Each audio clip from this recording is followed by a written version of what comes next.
Reading and Nottingham Forest met on the first day of last season. That day there were no goals as both teams adjusted to life in a new division. Chances again few and far between this year at the Madejski Stadium. New signing David McGoldrick had the best effort of the first half for Forest. New Reading boss Brendan Rodgers fielded a young team including Scott Davis, who had scored against Chelsea in a friendly last week, but the Irishman failed to beat Forest goalkeeper Lee Camp. Forest Luke Chambers had already seen yellow and he was involved in an off-the-ball incident with Reading sub Shane Long.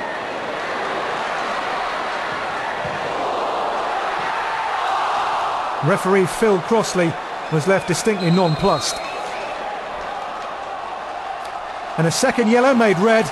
Reading and Forest start this season, as they did last, with a goalless draw. So a point for Brendan Rodgers' first game in charge at Reading. He's got some big boots to fill out at the Madejski, hasn't he? I wouldn't like to follow Steve Coppell myself. I think he's a fantastic manager and hopefully he'll get back in when he's ready. But good luck to Brendan. He did a fantastic job at Watford. You know, a few eyebrows were raised when he got the job, but he's a great fella and I wish him all the best. That is a big club. Just reflecting on some of the results in the Championship, Steve. 7 draws today, 1 yesterday, 8 in all. An indicator as to how close this season is going to be? Yes, I think so. I mean, it's going to be very difficult for anybody to dominate this league. I think we are going to get some unpredictable results. I think probably if you had to put me on the spot, I think the quality game today was. I thought Newcastle West Brom was a good game. I think probably out of all the teams, I'd say what we saw today, they're probably the two that you would on that performance say would be up there. Do you expect a more closely fought campaign than last season, Ollie? I can't see anybody really running away with it. I think it'll be closer. There'll be more teams involved. But as Steve said, the quality of those two teams with the money that they're paying, that should show by the end of the day. But you know, you've got to sort your act out. Yeah. Newcastle need to sort their life out, and who's going to be their manager. Finally, a special mention for Ian Hume of Barnsley, obviously 6 months out after that horrendous head injury. He only made the bench for Barnsley, but good to see him at least vying for a place, because obviously he played with you at Leicester. Oh, he's a wonderful kid, and you know, freak accident, call it what you like, but no one wants to see that. I don't think anyone would deliberately do what happened in that game, but the scar he's got, as long as he's okay, no one's really going to worry, but good luck to him from all of us, isn't it? Yeah. OK, time to catch up with some more emails and text messages from fans of Championship sides. Lizzie, what are they saying? Well, let's start off with Leicester City, Manish. We've got one here from Jack and Justin in Mount Sorrel. They say, Nigel Pearson is the new Martin O'Neill for Leicester City. His team selection last season was spot on, and they were spot on again today. Well done, City.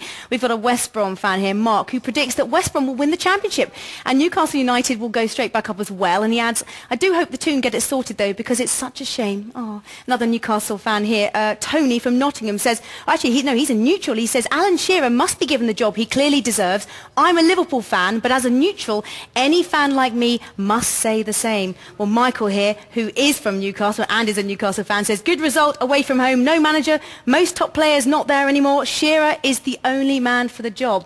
Now, let's go to Middlesbrough, and Scott from Norton-on-Tees says, I was a little bit disappointed with last night's performance, a poor start to the Championship campaign. And finally, this one's for you guys in the studio. Steve from Middlesbrough says, Middlesbrough won't win without a target man. Do you have any thoughts, Ian and Steve, on who would be a suitable one for Southgate to bring in? All right, come on then, what do you think? Because they've got Emnes and Ali Adier up front. Yeah. What about the target man? Because they've lost Mido, haven't they? Yeah, I mean, looking at the game last night, it almost looked as if Ems, I'm not sure that he knew what he was going to do with the ball, much less his teammates.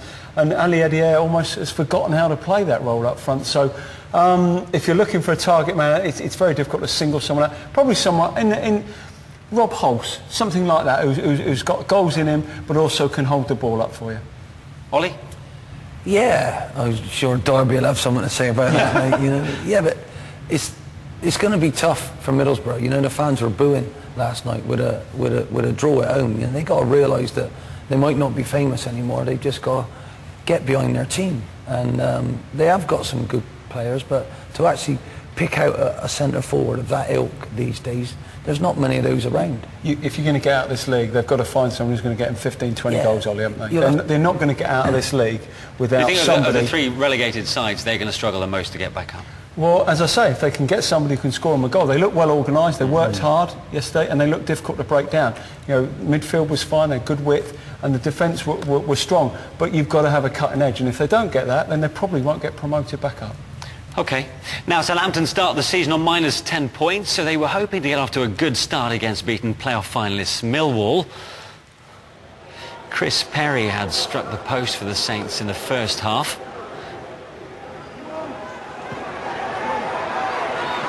Before Matt Patterson clipped the ball home from close range to give his side the lead. Wayne Thomas's trip on Jason Price earned Millwall a penalty. On second look, I'm not entirely sure by this one. Now the boys here also agree, but Alan Dunn's low spot kick was saved while Price's follow-up was also blocked. Well done the keeper, but Najim Abdu's looping header rescued a point for Millwall as Southampton moved to -9. Still a long way to go. Right, here's the best of the rest from Coca-Cola League One.